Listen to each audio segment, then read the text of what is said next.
Kumusta mga ka-idol? Isang mapagpalang araw na naman mga idol. Welcome sa isang episode na kung saan more features ang ibabida natin ngayon is si Modenas Brusky 125.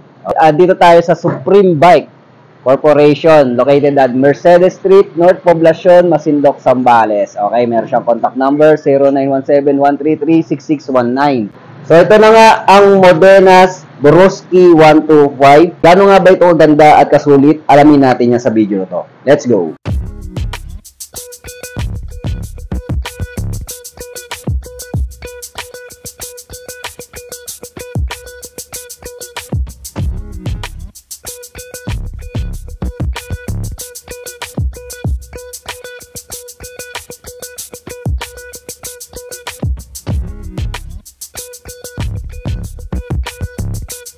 So, unahin natin yung kanyang body appearance. So, makikita natin na talagang bruski.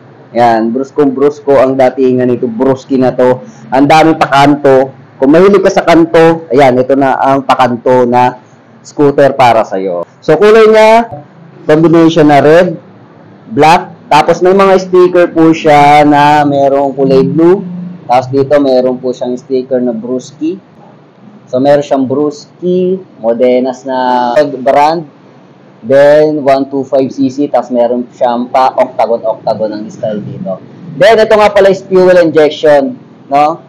Kung sakaling ikaw ay matipid na tao, so, para sa ito dahil matipid na gasolina ito sa isang scooter or 125 scooter category. So, makikita natin dito guys, sa unahan, so, makikita natin na meron siyang kahintulad na branded. So, si version 1. So, mas mga lapad nga lang ito mga idol. At meron pa siyang carbon lodi. Okay? Tapos, dito sa bandang ibaba mga idol, nandito, meron siyang parang exhaust. Pero hindi naman siya exhaust. Design lang siya parang Honeywell ng datingan. Ayan. Tapos, dito sa headlight niya, makikita natin mga idol. Very sophisticated. Twin LED ang gamit niya rito. Tapos, LED din para sa kanyang signal lights. Meron siyang daytime running light. Okay, sa unahan, gumagamit po siya ng telescopic fork, disc brake, 2-pot caliper.